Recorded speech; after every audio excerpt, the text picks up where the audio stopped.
Suprarrenais. Seja bem-vindo à minha revisão pessoal, fico muito feliz em te ajudar também. As pessoas que vão passar aí de primeiro na residência, obrigado pelo comentário. Vamos começar pela embriologia da suprarrenal, certo? No que diz respeito ali à sexta semana. Então, na sexta semana do desenvolvimento embrionário, tentando relatar a embriologia como se fosse uma história, nós temos aí uma área do mesodermo intermediário, mais especificamente ali na região urogenital, e nós vamos ter também células da crista neural que vão nos ajudar a formar as suprarrenais. Por que isso é importante? Porque as suprarrenais também possuem dupla origem embriológica, que é o mesodermo intermediário e as células da crista neural. Legal, dupla origem embrionária. Você já escutou isso quando nós falamos sobre hipófise. Então, era uma vez, na sexta semana, a região do mesodermo intermediário, mais especificamente ali na parte urogenital, na região urogenital, ela começou a se desenvolver e o mesentélio, as células epiteliais do mesoderma intermediário, elas começaram a se proliferar, se multiplicar e começaram a viajar. Sim, elas foram viajando. E de onde vêm essas células epiteliais? Do mesentélio, da camada epitelial do mesodermo intermediário. Essas células epiteliais vão formar o que nós chamamos de córtex da suprarrenal, que nesse momento está ainda em formação, está no feto. Então nós vamos chamar de córtex fetal, que futuramente vai ser de fato o córtex definitivo da suprarrenal. Por enquanto é o córtex fetal. O córtex fetal é formado de onde? Mesodermo intermediário, mais especificamente na região urogenital, e as células epiteliais do mesentélio, lá do mesodermo intermediário, viajam e proliferam, se multiplicam e formam o córtex fetal. Poxa, easy. Foi aqui essa historinha aqui. Legal. E a outra parte? A outra parte tem a ver aqui com as nossas amigas células da crista neural. As células da crista neural, elas estão vendo o movimento das células epiteliais, que elas estão migrando, que elas estão se proliferando, e elas pensam: eu quero ver isso, eu quero participar disso, então eu vou ficar do lado delas. Então as células da crista neural, elas migram para o lado do córtex fetal e elas conseguem ver, então elas vão migrando de maneira paralela ao lado, porque elas querem ver o que está acontecendo. Então elas vão para o lado do córtex fetal e formam a região medular. Então, se você der uma olhada aqui, ó, você tem de rosa aqui o córtex fetal, e ao lado do córtex fetal, o que você tem aqui? Você tem a região medular, que advém da crista neural. Poxa, super simples, né, de entender. Você percebe também que essa região medular que está aqui no lado, ela começa a adentrar e vai formando outra camadinha aqui, ó, uma rosinha. Depois a região medular já está mais internamente do córtex fetal e tem essa camada. Depois forma outra camada em cima dessa camada clarinha e a região medular ainda está interna. Depois forma outra camada ainda, forma outra camada e aí daqui a pouco você vai ter o córtex definitivo da suprarrenal. Então, é esse o processo visual. Agora vamos dar nome ao processo visual. Então, ali nas 6 primeiras semanas, nós temos o primórdio mesodérmico do córtex fetal. Eu estou lendo isso que está aqui, ó. Acabei de ler isso que está aqui escrito em cima, beleza? Então, de início, nós temos que lembrar que esse primórdio aí do córtex fetal, ele vem do mesodermo intermediário, lá das células epiteliais do mesentélio do mesodermo intermediário, que vão migrar, proliferar e formar o córtex fetal. Pô, muito fácil.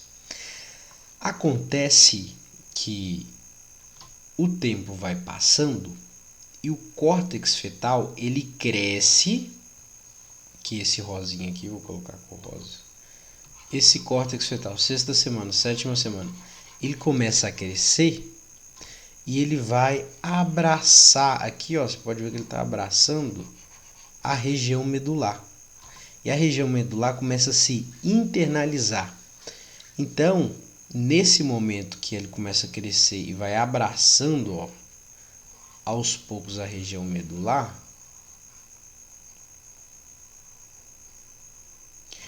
nós vamos ter uma nova onda de migração de células do mesentélio para em torno do córtex fetal. Então você vai ter células aí que vão iniciar o desenvolvimento do córtex permanente. Então o que está acontecendo aqui? Esse córtex fetal ele vai crescer, vai abraçar e vai internalizar a região medular, que é essa azulzinha aqui, certo? E durante esse tempo começa a ter uma migração de células que vão formar umas tais de zonas.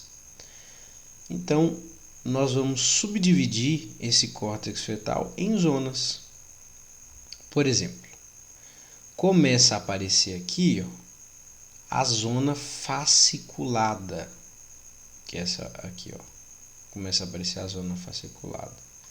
E existe uma zona aqui mais externa, ambas são externas, né, do córtex fetal e da região medular, são mais externas, mas aparece aqui a zona fasciculada e a zona glomerulosa. Né? Então, nesse período que cresce muito em volume o córtex fetal e vai abraçar na região medular, começa a acontecer subdivisões que vão formar zonas. Aqui, ó, esse aqui é o recém-nascido. Então, o recém-nascido ele já tem a zona glomerulosa e a zona fasciculada. Qual é o detalhe? O detalhe é que o córtex fetal ele cresce tanto no período do feto que ele, no período do feto, ele é maior do que no adulto. Então, sazonalmente, a glândula suprarrenal ela é maior no período fetal do que no adulto. Isso é bem interessante. O mesênquima ali do córtex fetal ele vai produzir andrógenos. O córtex fetal ele vai produzir andrógenos que vão lá para a região da placenta e aí vai ter a produção de estrógeno, progesterona, cortisol, que é muito importante, e esse é o motivo pelo qual a glândula suprarrenal é maior no período fetal do que no adulto, porque é produzidos esses andrógenos que vão para a região da placenta e lá vão se diferenciar, entre aspas, né, em estrógeno, progesterona e cortisol, que é responsável pelo amadurecimento do sistema do corpo. Tudo. Ele começa a amadurecer neurônios, ele começa a amadurecer pneumócitos tipo 1, tipo 2, que estão lá no pulmão para essa criancinha respirar, o recém-nascido.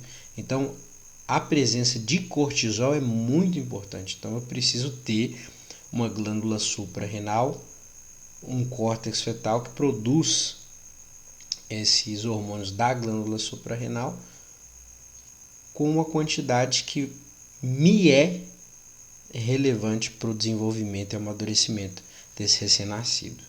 Show! Então, o recém-nascido só tem zona fasciculada e zona glomerulosa, passa um ano. Ocorre uma diferenciação no mesênquima. What happened here now? What happened here now? O que aconteceu agora? Olha o que vai acontecer. aparece uma terceira zona, que é a zona reticular. Então agora você tem 3 zonas: glomerulosa, fasciculada e reticular. A fasciculada tem a ver com cortisol. Por que você está dizendo isso? Porque cortisol é um ponto interessante nos dias de hoje, né? Tá muito presente nos dias de hoje. Estresse.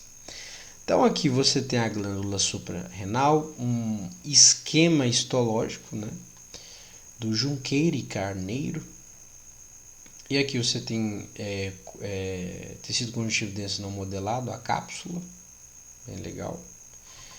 Você pode ver que existe fileiras aqui, então essa é uma glândula cordonal, significa que tem células enfileiradas. E é possível ver algumas artérias e capilares. Então você vê aqui capilares fenestrados com diafragma. Óbvio que unicamente para colaborar, para receber e levar, né, esses hormônios que serão produzidos na glândula suprarrenal para o corpo de maneira sistêmica. E aqui embaixo você tem a divisão, né? Você tem zona glomerulosa, você tem zona fasciculada, zona reticular, a região aqui do córtex, né? A região da medula. É interessante dizer que a zona glomerulosa ela vai produzir mineralocorticoides. Um dos mais famosos nós vamos ver daqui a pouco, mas você conhece bem, certo?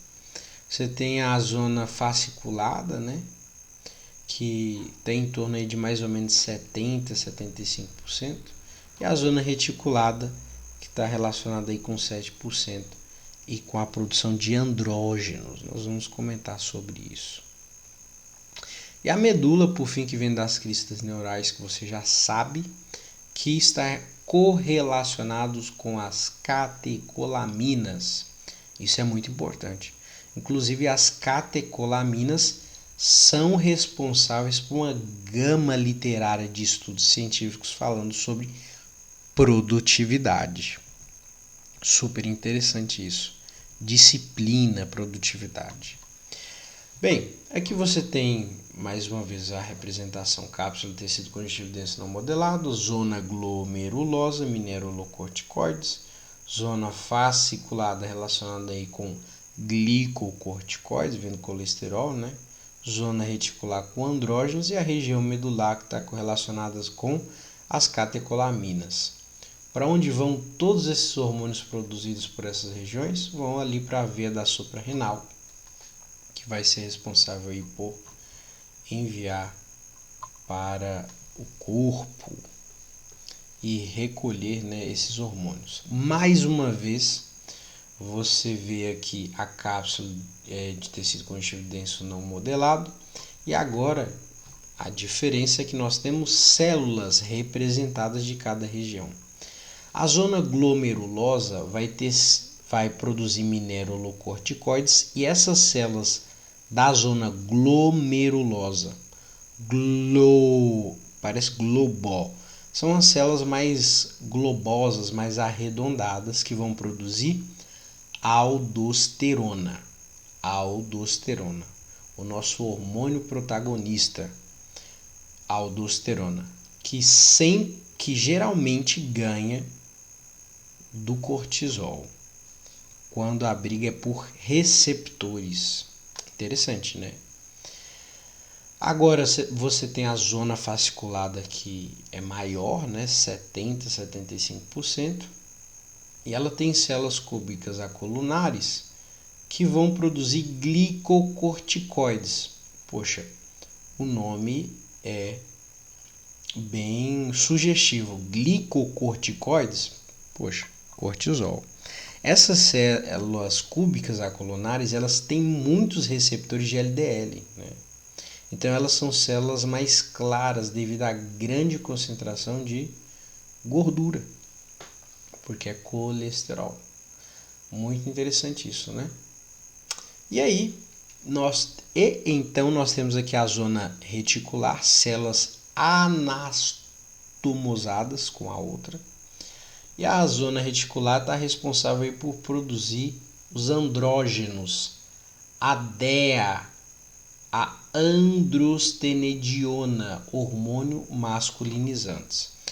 Então a zona reticular está relacionada com a DEA e androstenediona. DEA e androstenediona. Muito importante. Por fim, chegamos aqui na região medular, que possui neurônios modificados sem dendritos e axônios especializados para a produção das catecolaminas. Catecolaminas essas que vão produzir adrenalina. Lembra do caminho para a produção da adrenalina? Pois é. Nós temos aí tirosina, dopa, L-dopa, dopamina, chegamos na noradrenalina e por fim na adrenalina.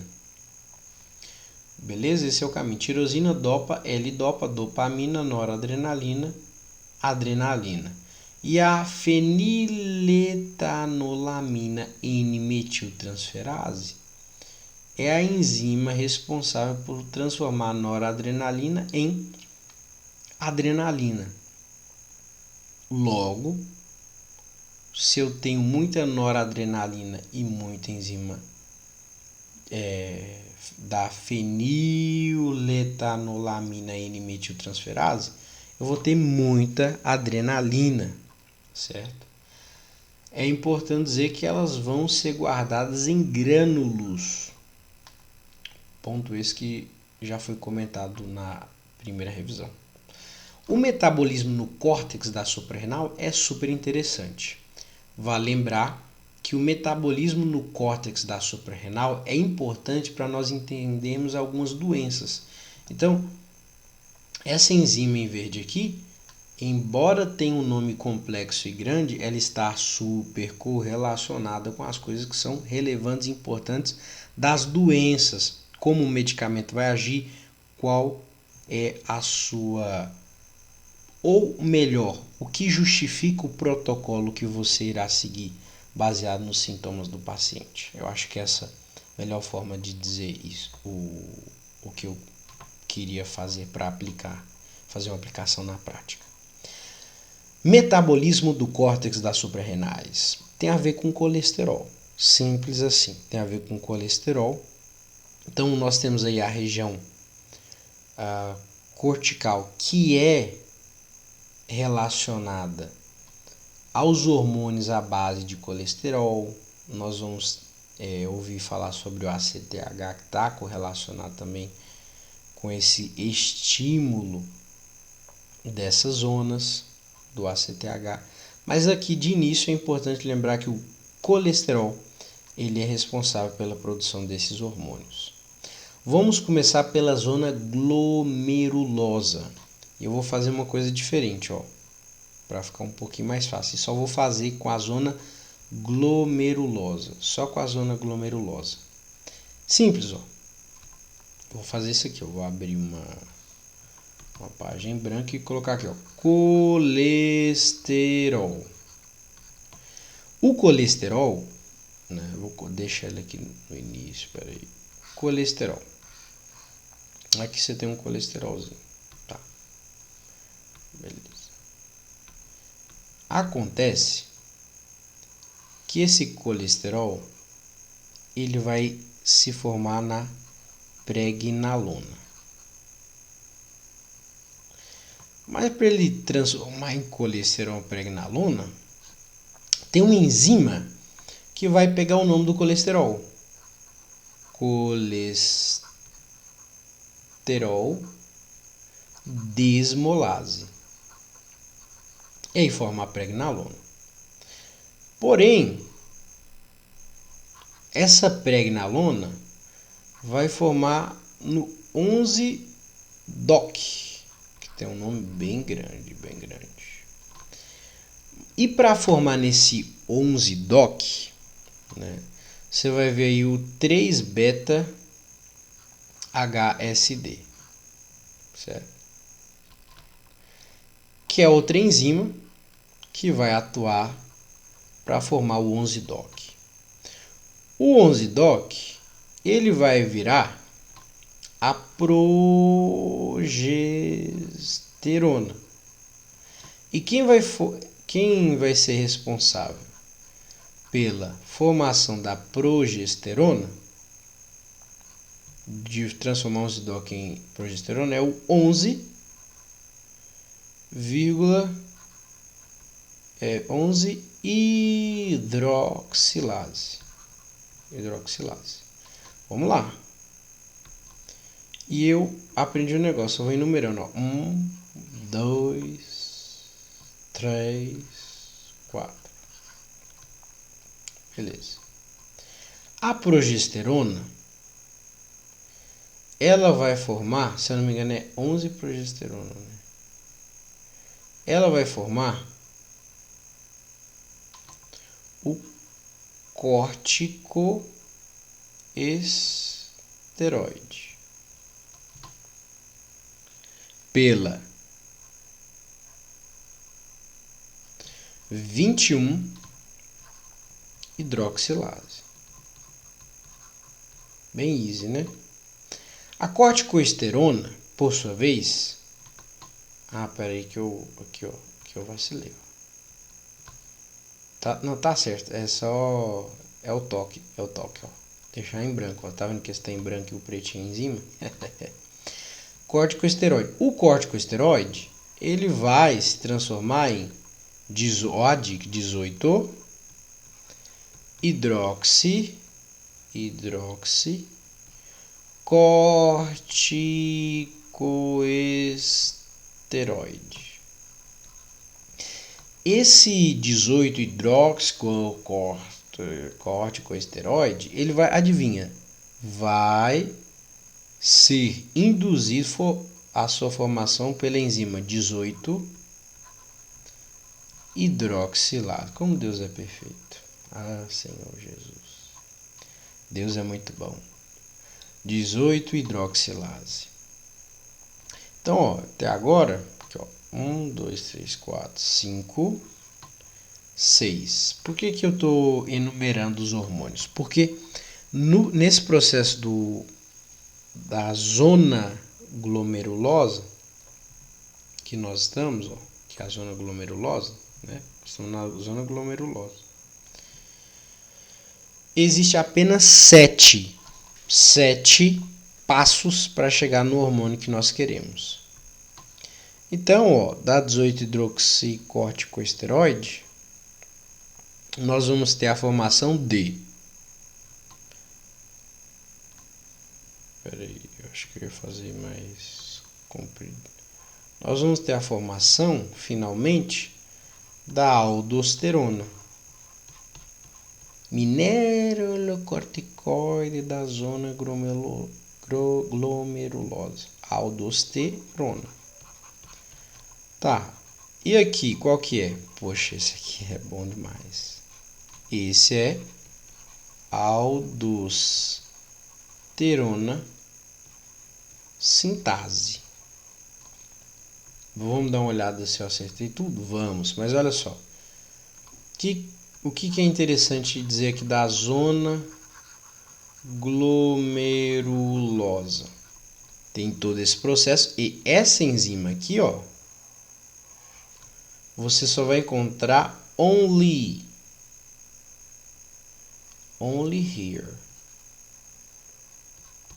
Somente aqui. Então, a zona glomerulosa, a aldosterona sintase, você só vai encontrar somente, unicamente aqui. Beleza? Vamos confirmar se é isso mesmo? Então aqui, ó. Vamos acompanhar. Você tem um colesterol, né?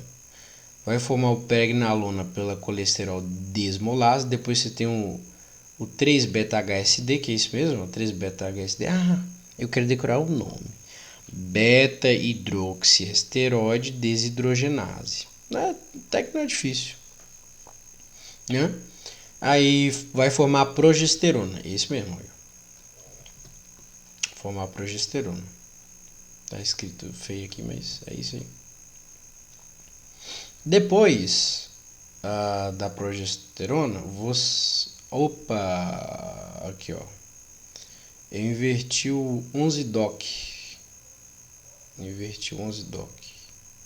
depois da pregnenolona é a progesterona, ó. Então foi aqui que eu inverti, ó.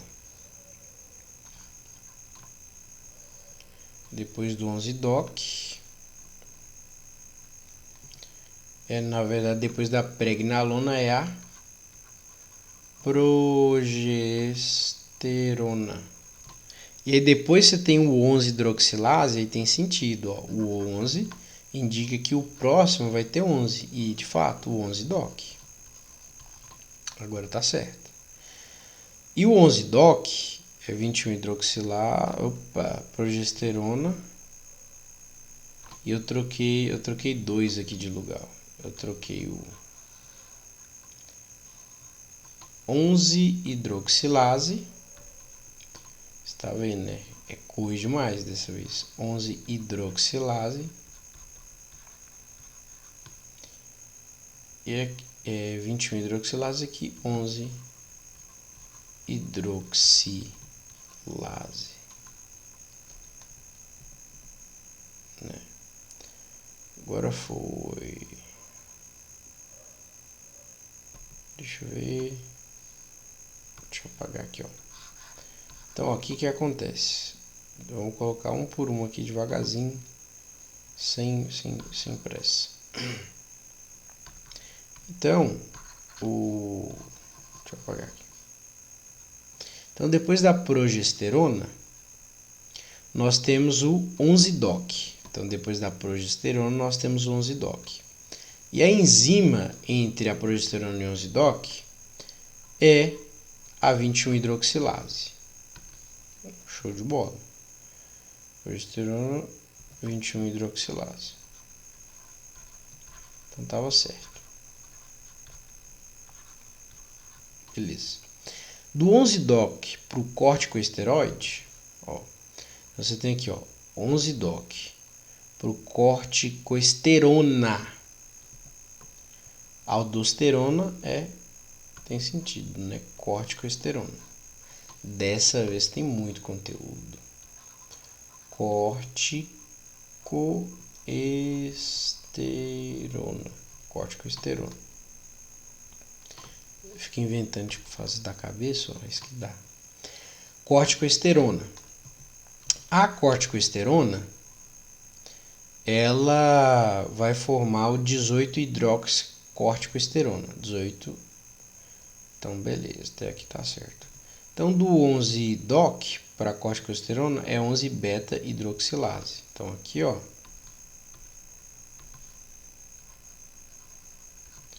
11-beta-hidroxilase. Corticosterona. A corticosterona, ela vai, né, aqui, ó, nessa região, ela vai formar em 18-hidroxicorticosterona, hidróxico 18,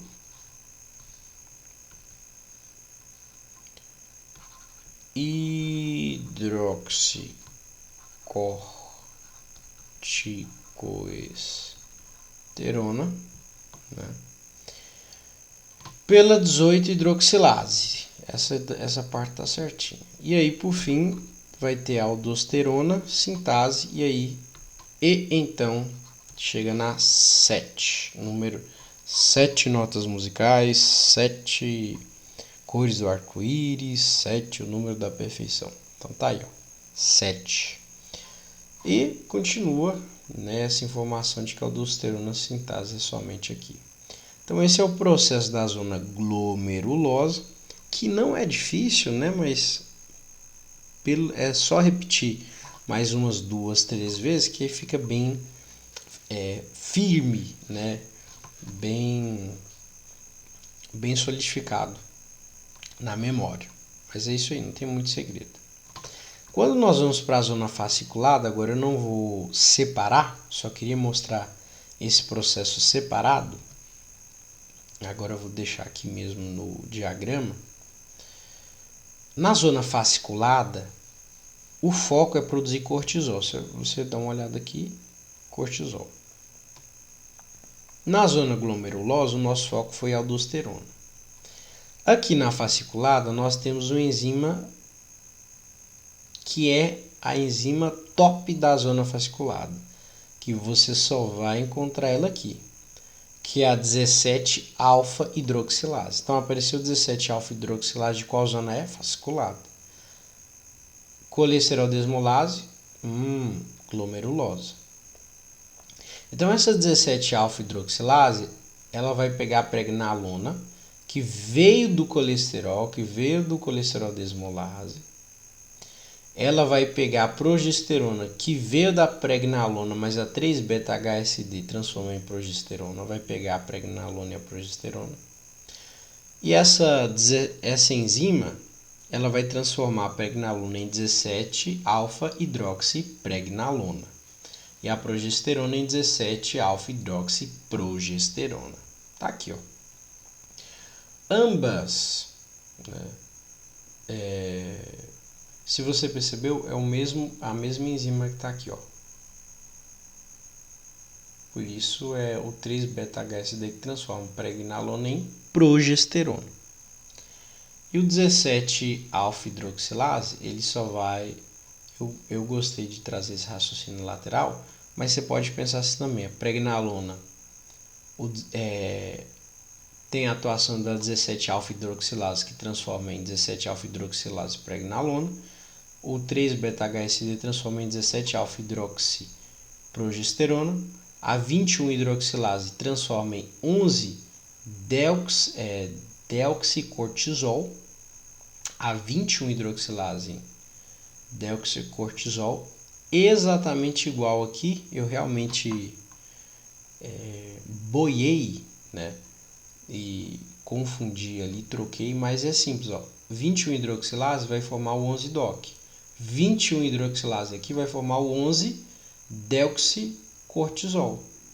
Depois, ó, você tem a atuação de quem? 11-beta-hidroxilase. Aqui é a mesma coisa.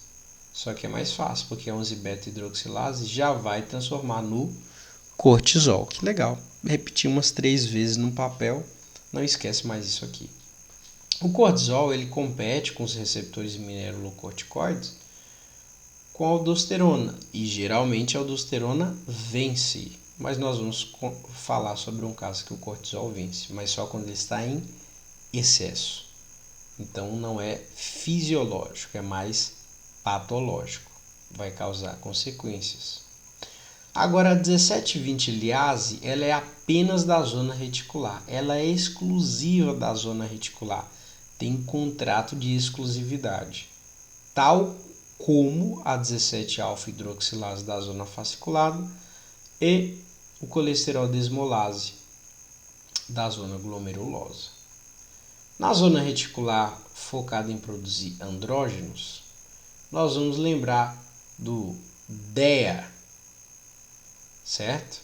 Do DEA. Se for decorar dehidroepiandrostenediona, é possível, mas eu prefiro dizer DEA. O DEA, ele vai, por meio da 3-beta-HSD, formar a androstenediona. Não tem como fugir da androstenediona.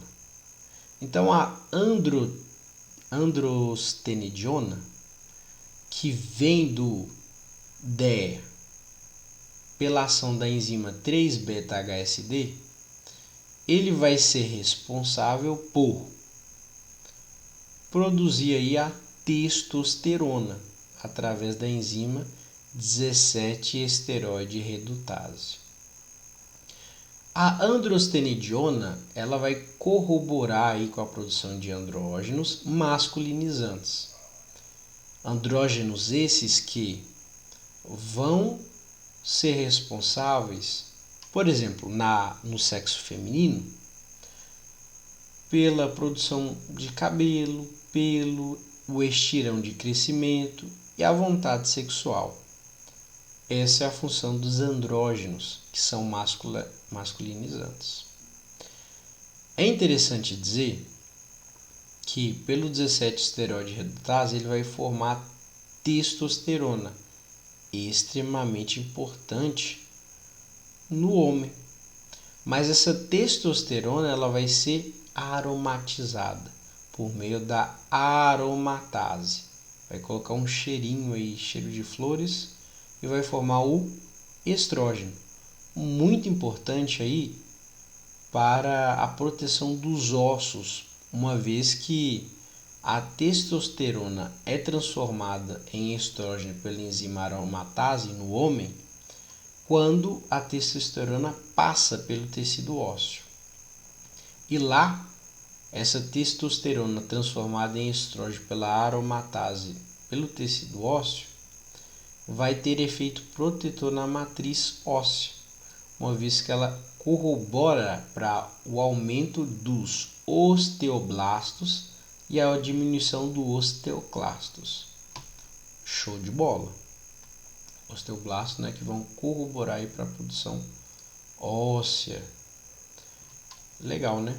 Isso daqui é bem interessante. É importante comentar que os andrógenos, que são masculinizantes, vão estar relacionados com características masculinizantes secundárias. Voz, né, barba, desenvolvimento da musculatura. Mas, geralmente, eles são aromatizados e têm uma quantidade correta ali para que se torne fisiológico. Então, o 17-20 liase é da zona reticular, que tem o DEA que transforma no adrenostenediona. DEA transforma no adrenostenediona. Um ponto importante aqui das enzimas que vale muito a pena comentar, principalmente porque estamos falando da zona reticular, essa parte aqui eu vou deixar, é da enzima 21-hidroxilase. A enzima 21-hidroxilase, você pode ver que ela está aqui, ó, na zona glomerulosa e na zona fasciculada. Ela pode parar de funcionar. Se ela para de funcionar, então a zona glomerulosa vai ficar prejudicada e a fasciculada também, mas a reticular não. Isso significa dizer que nós vamos ter todo o colesterol que está chegando na glândula adrenal para ser convertido em hormônio indo para a zona reticular. Logo, nós teremos um aumento excessivo de andrógenos. Agora imagina, esses andrógenos na moça vai causar algumas inconveniências. Por exemplo, nós vamos ter características sexuais masculinas, a voz grossa, nós vamos ter a barba, nós vamos ter o desenvolvimento da musculatura, nós vamos ter mais rápido, mais cedo o estirão de crescimento, a vontade sexual que está relacionado com os andrógenos. E vale a pena dizer que o hirsutismo é o nome que se dá para essa anomalia, tá certo? Esse acidente genético aí. Beleza. A questão do andrógeno em excesso, justamente pelo problema da 21-hidroxilase, ela vai afetar inclusive no período fetal, dado que nesse período nós temos as formações aí da genitália, que não é o foco porque não é sistema reprodutor, é endócrino, mas em resumo, pulando grandes etapas da embriologia e da atuação da 21-hidroxilase e dos andrógenos, nós precisamos lembrar que os andrógenos eles estão sendo produzidos lá pelo córtex fetal, lembra? Que vai para a região da placenta e produz progesterona, produz cortisol, etc. Pois é, esses andrógenos, que são hormônios masculinizantes, eles atuam no homem para formar gônadas ou órgãos sexuais masculinos. Nesse caso, como existe muito andrógeno, a moça ela acaba nascendo com órgãos sexuais masculinos, mas é uma mulher. E isso tudo por causa do problema da querela que ocorreu aí na 21-hidroxilase. Nós estamos falando aí da síndrome adrenogenital ou da hiperplasia congênita adrenal. Então é isso. A síndrome adrenogenital, ela faz parte das anomalias que nós falamos aqui da 21-hidroxilase. Quais são? Hirsutismo e síndrome adrenogenital. Agora, nós temos um problema também com a 17-alfa-hidroxilase. Ó, tá pitando aqui o despertador. Ixi, tá tarde, né? Meu pai do céu. Beleza. 17-alfa-hidroxilase. Que se você dá uma olhada aqui no esquema, 17-alfa-hidroxilase é da zona fascicular, então ela está relacionada com cortisol. Se eu tenho uma inibição do cortisol que compete com a aldosterona, adivinha? Eu vou ter muita aldosterona, muita produção de aldosterona, muita atuação de aldosterona. Agora, a 17-alfa-hidroxilase, ela está responsável também aí, ó. Ela está relacionada aí, ó, com formação da DEA, da androstenediona, androstenediona. E, por consequência disso, nós vamos ter uma diminuição de cortisol e andrógenos, mas a aldosterona, vai estar exacerbada em excesso. Nós vamos ter o famoso hiperaldosteronismo. Vai ter hipertensão, vai ter hipocalemia, vai ter alcalose metabólica, vai ter aumento de dexozicorticosterona e corticosterona. Por que hipertensão? Está relacionado aí, a aldosterona está relacionado com o aumento da pressão. Ela corrobora para a absorção de sódio. É isso. Hipocalemia, excreção de potássio. Vai ter muita excreção de potássio e H+, que é ácido. Então você vai ter uma alcalose metabólica. Então, beleza. Vamos fingir que eu não falei isso. Olha só, o efeito da aldosterona vai lá nos túbulos renais, vai atuar no rim na absorção de sódio. Isso vai aumentar a pressão arterial, hipertensão. Vai excretar potássio e íons H+. Eu coloquei aqui, né, hipernatremia, excesso de sódio no sangue, hipocalemia, que é o oposto, né? Efeitos da aldosterona. Então, a aldosterona, ela tem aqueles efeitos que foram comentados agora, e os estímulos para a produção dela, que vai causar esses efeitos, são: abaixou a pressão, produz aldosterona. Baixa pressão de perfusão sanguínea, envia aldosterona. Muita atividade parasimpática, aumenta a aldosterona. Muita prostaglandina, aumenta a aldosterona. Muito potássio, vamos mandar esse potássio embora, aumenta a aldosterona. O peptídeo natriurético é responsável aí pelo feedback negativo, inibir a aldosterona. Também, fator natriurético. Nós temos aqui uns efeitos que já foram comentados, mas de maneira mais específica. Reabsorção de quê? De sódio na alça de Henle ascendente. Alça de Henle ascendente, absorção de sódio. Reabsorção de sódio no túbulo contorcidistal no ducto coletor. Então, absorve sódio com força. Mas vai ocorrer excreção de potássio, íons H+, que é ácido. Vai aumentar o volume aí do leque e da PA, pressão arterial. Vamos falar dos efeitos do cortisol no fígado. É legal, é positivo. O cortisol chegou lá no fígado, o estresse, O fígado, positivo assim. vamos falar do efeito dele fisiológico, né? Tudo em excesso vai causar um problema, principalmente o cortisol e o estresse, né? Que está relacionado com o estresse. O fígado, ele vai começar a... Chegou o cortisol lá, ele começa a pegar tudo quanto é aminoácido e ácido graxo. E começa a pegar, e vai pegando, e ele vai captando essas enzimas para a síntese de proteínas das células hepáticas. E ele também vai transformando em glicose e glicogênio, fazendo o processo, utilizando esses aminoácidos e ácidos graxos para formar as proteínas do processo da via de gliconeogênese. Bem interessante. Então, isso que vai acontecer no fígado. Produção de glicose,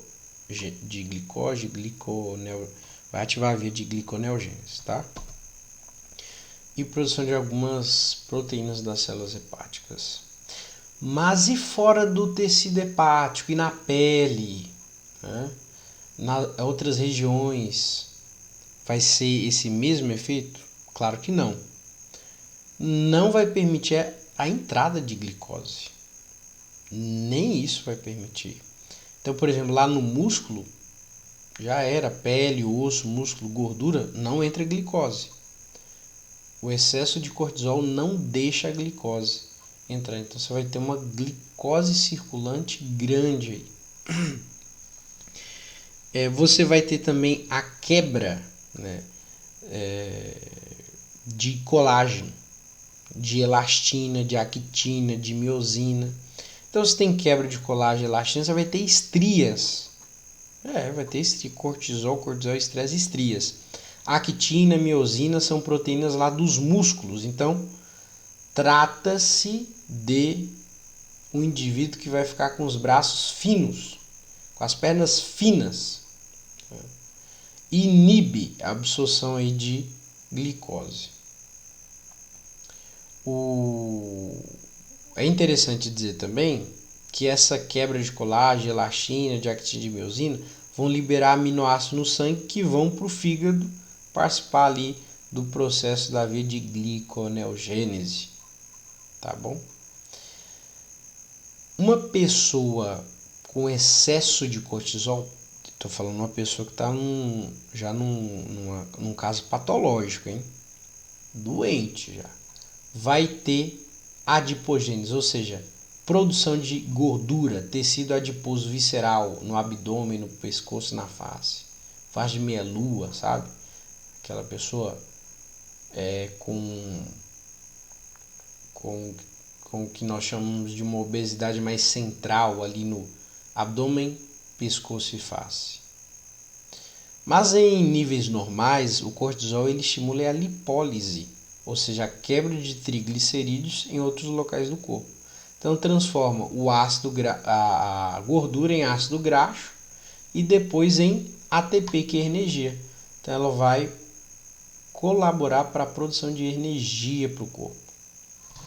Diminui a entrada de aminoácidos nas células, tá? Como já foi comentado, né? Vai diminuir a entrada de aminoácidos nas células. Ele é imunossupressor, anti-inflamatório e aumenta a liberação de ácido graxo livre e sua utilização como fonte de energia. Então ele é imunossupressor, anti-inflamatório e vai aumentar a liberação desses ácidos graxos livres para transformar em ATP, como eu já comentei. Triglicerídeos, ácidos graxos e ATP. Show. Por que efeitos anti-inflamatórios e imunossupressores? Ele inibe a enzima fosfolipase A2, que não vai produzir o ácido araquidônico. Se não produz o ácido araquidônico, não vai ativar a via COX-1, COX-2, não vai produzir prostaglandina, leucotrienos, histamina, que é o vasodilatador. Então não vai ter vasodilatação, não vai ter edema, não vai ter rubor, não vai ter dor, ou seja, vermelhidão, dor, não vai ter inflamação. Esse é o efeito do cortisol, anti-inflamatório.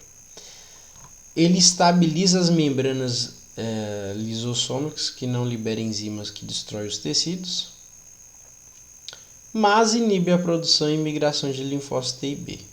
não vai produzir, não vai migrar, vai ficar onde está.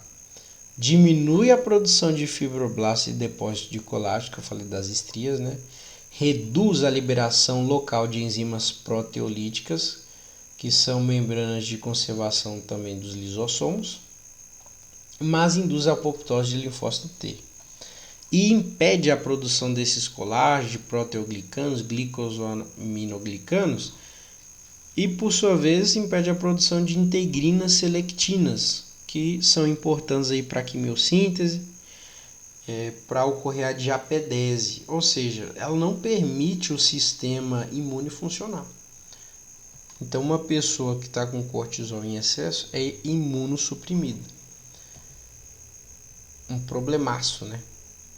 Agora, o cortisol tem relação com o osso? Sim.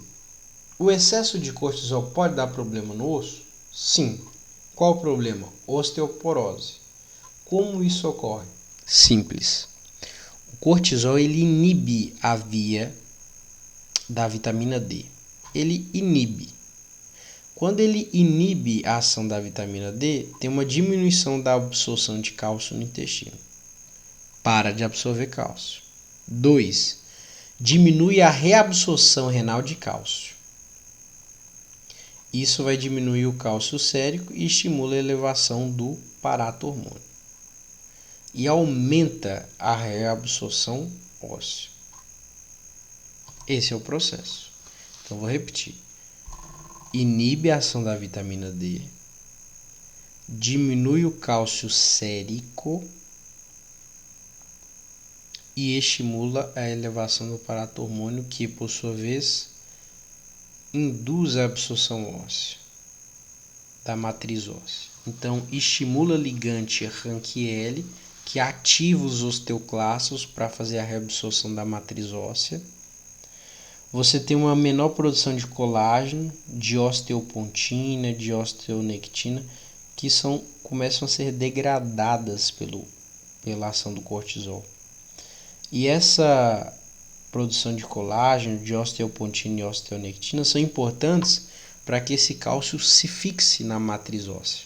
E como não tem colágeno, osteopontina e osteonectina, você não vai ter um osso forte ali. Então você começa a ter um processo de osteoporose.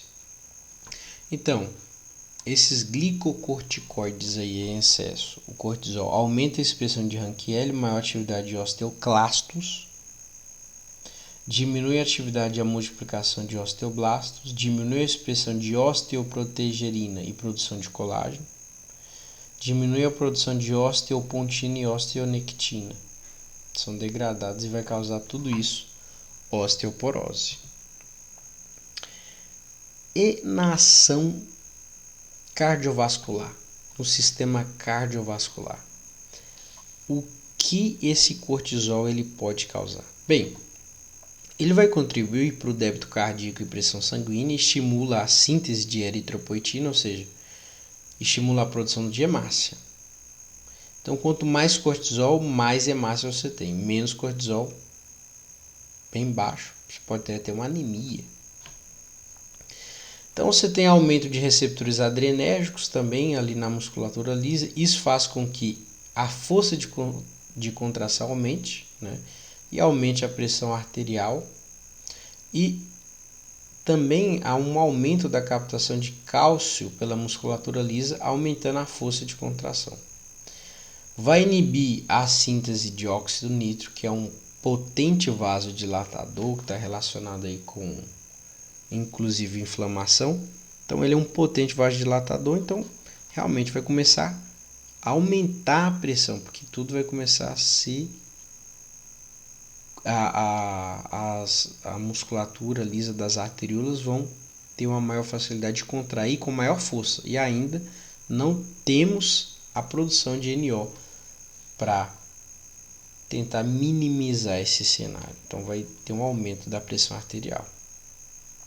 E aí você tem a atividade desse PN aqui, ó, MT, que é a feniletolamina N-metiltransferase, PNMT.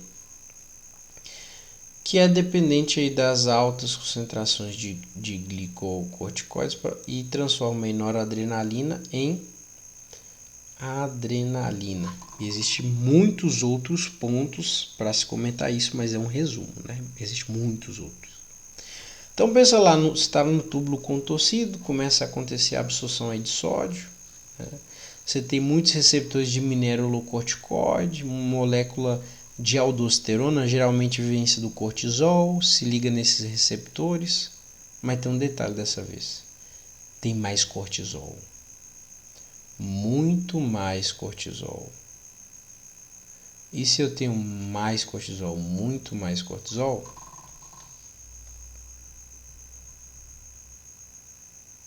significa dizer que pode ocorrer um desequilíbrio dessa conexão de receptores. E nesse caso o cortisol vai vencer. O que isso vai ocasionar? Olha só. Essa afinidade do cortisol pelos receptores mineralocorticoides, também por estar em excesso, ele vai vencer a aldosterona e nós vamos ter a ação de duas enzimas, tipo 1 e tipo 2. Que por fim, no final das contas, irá causar o aumento da pressão arterial. Ponto.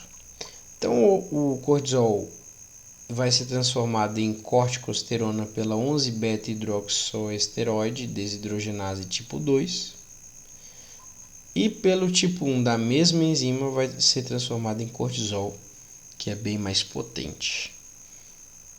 O efeito, um aumento maior da pressão arterial. Cortisol na pele, já comentamos um pouco. Se destrói colágeno, elastina, proteoglicanos, glicosaminoglicanos. Essas proteínas aí em geral. Fibroblastos. Inibe a divisão aqui, ó. Inibe a divisão de queratinócitos e fibroblastos. Né? Aqui, ó. Inibe diminuição da produção de ácido hialurônico e glicosaminoglicanos, importantíssimo para a pele, para o couro cabeludo. Excesso de cortisol inibe a síntese de colágeno, inibe a proliferação de fibroblastos que produz colágeno, diminui o suporte dos capilares, que um desses suportes dos capilares aí é o ácido hialurônico. Então você vai ter uma pele mais fina, mais exposta. Essa diminuição aí dos capilares, você vai ter aí a presença de manchas vermelhas, equimoses, petequias. Devido a essa fragilidade da pele, você vai começar a identificar estrias nesse paciente com excesso de cortisol. Mas no feto, né, o cortisol é extremamente importante. Desenvolvimento do sistema nervoso central, da retina, dos pulmões, pneumócito 1, tipo 2. Desenvolvimento do trato gastrointestinal. Agora, o excesso dele, inclusive nós falamos que a suprarrenal é maior no feto. Agora, o excesso dele vai causar obesidade, né? Face, pescoço, abdômen, né? Aquela obesidade central, face de Locher, abdômen pêndulo e pescoço empapado. Né? Então, esses aqui são propriedades e características bem importantes do cortisol, que não podemos esquecer, tá certo? O cortisol em excesso, ele também vai fazer com que essa pessoa coma mais, porque o adipócito produz citocinas, uma delas é a leptina, que vai trazer saciedade. O cortisol vai lá e inibe esse adipócito de produzir leptina, então a pessoa vai comer mais e em excesso e vai engordar. Né? O cortisol, ele quebra a miosina e a actina, então quebra os músculos, né? Vai quebrando os músculos. Então o membro superior dessa pessoa vai ser fino, né? Você vê pessoas com braços finos, sem musculatura. Você observa também uma atrofia muscular. Agora, no tecido extrahepático, né, não entra molécula de glicose, isso é importante dizer. Então vai ter tecidos aí mais com uma menor quantidade de energia para atuar. Interessante isso. Efeito dos andrógenos. Já foi comentado, né? Estirão, crescimento, manutenção das características sexuais secundárias masculinas, conversão de estrógeno pela aromatase, que vai colaborar ali na questão óbvia e clara da produção ali da matriz óssea, e está relacionado com libido sexual também na mulher, né? Esse tem o DEA e androstenediona, lembrando que os hormônios relacionados a enzima, né, melhor, relacionada é a 17 e 20 liase, próprio dessa região. E agora, vou dar uma acelerada porque é uma repetição básica do que foi dito, né? Então você tem o DEA, né, a androstenediona, não tem afinidade pelos receptores de andrógenos, tá? São convertidos em testosterona, tem função aí de neuroesteroide, porque há literaturas que comentam sobre serem responsáveis pela diferenciação de neurônios GABAérgicos, né? Existe também aí uma função imunológica, né, na manutenção aí do sistema imune. Ou seja, a redução do DEA, né, vai prejudicar a função normal do sistema imune.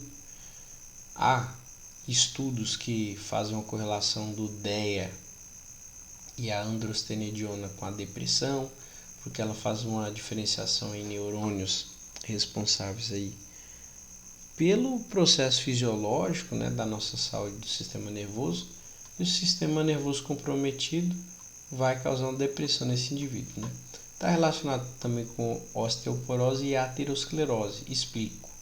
O DEA, ele diminui a atividade de osteoclastos quando ele está normal e aumenta osteoblasto. Ou seja, se ele está baixo, vai diminuir o osteoblasto e aumentar a atividade de osteoclastos.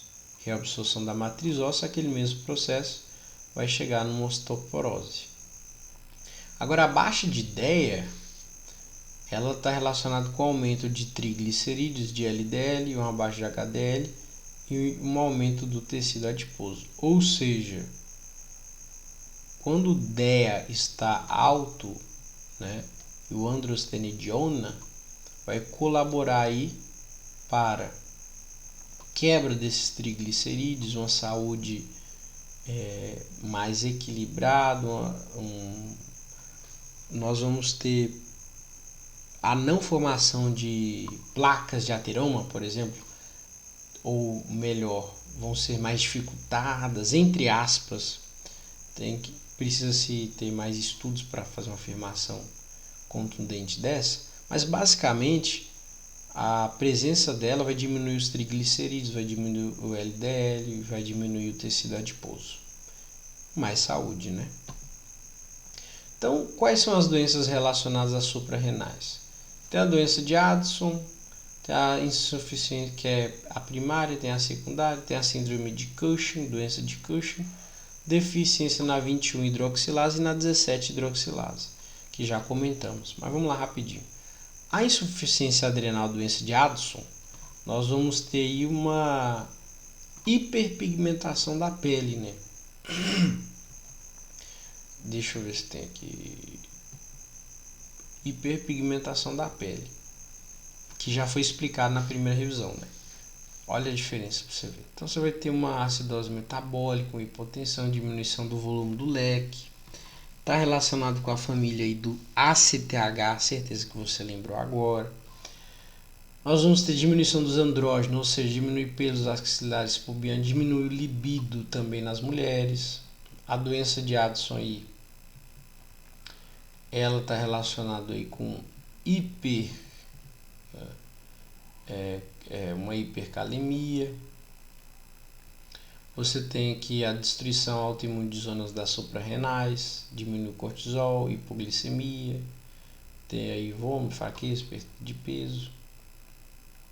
E tudo isso por causa lá da família do ACTH, pré-pro, opiomelaanocortina, depois promelanocortina, e aí vai formar que está relacionado aqui com a ACTH. Nós vamos ter aí alguma querela que vai ocasionar no aumento do pró-opiomelaanocortina, que está relacionado aí com a produção de melanina. E aí você vai ter esse processo que você está observando aqui, que eu estou falando de maneira superficial. Agora, a família do ACTH, ela pode ser prejudicada na insuficiência adrenocortical secundária, que essa eu não comentei, pelo um defeito em células cromófilas basófilas da adenohipófise. Então, eu estou falando da hipófise aqui.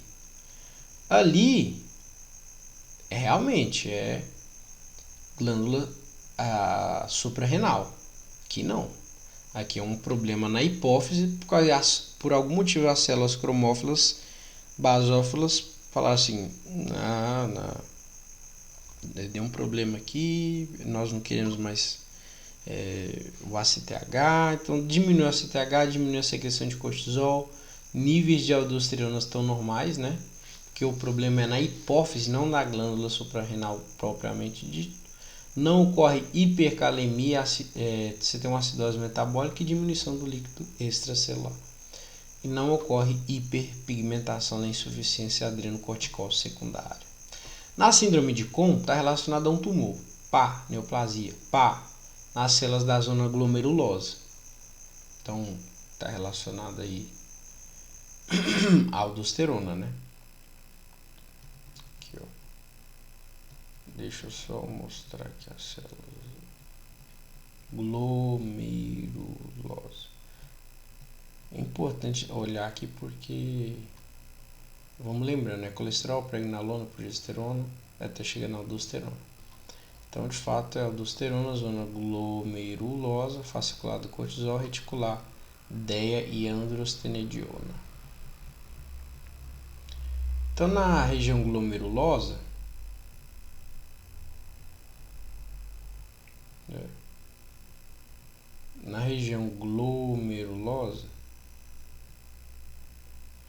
você vai ter tumor das células ali, aumento do volume extracelular, hipernatremia, hipertensão, hipocalemia.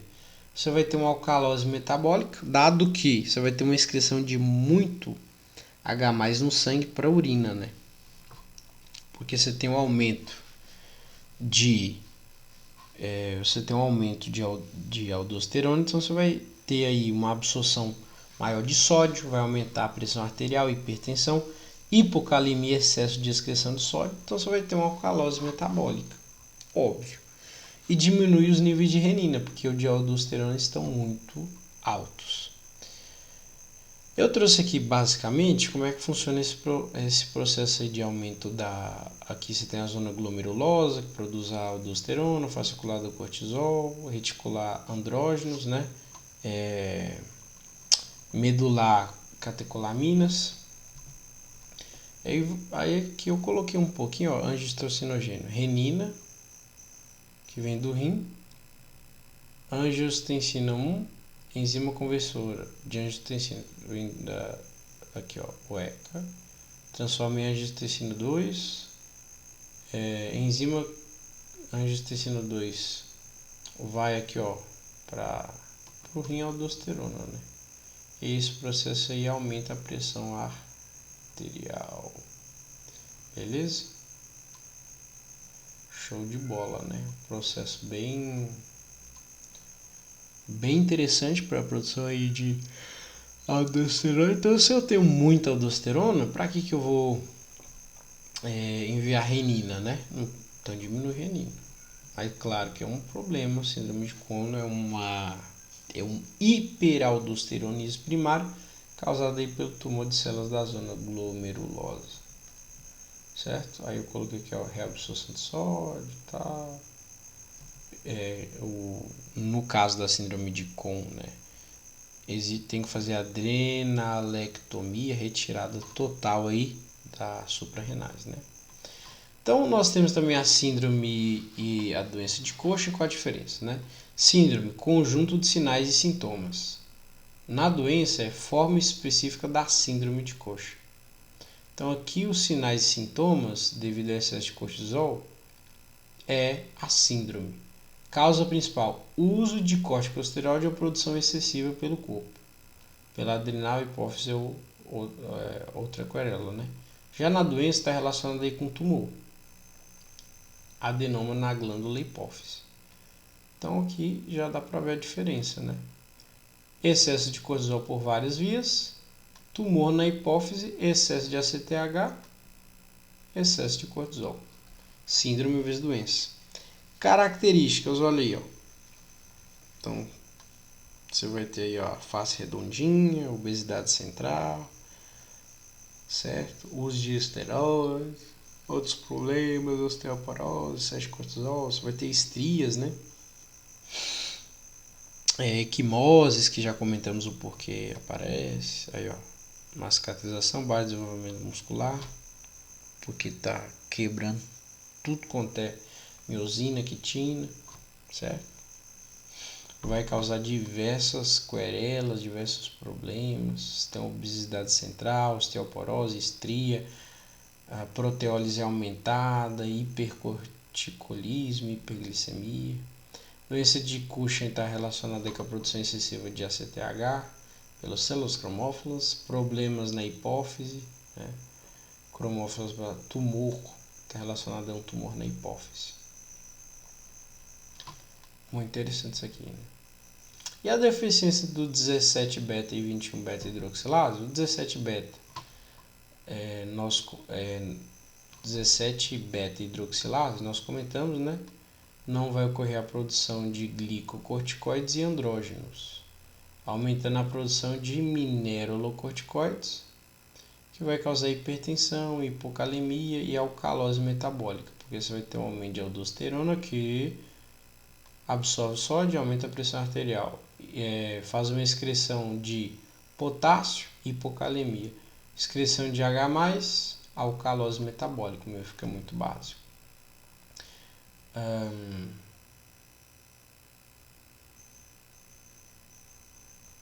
Né?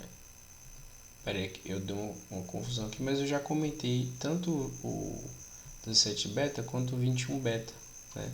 Que é a síndrome adrenogenital, que aqui me deu um sono profundo. Mas basicamente é isso. Já tem o resumo aqui bem no início da 17-beta e 21-beta hidroxilase. É isso.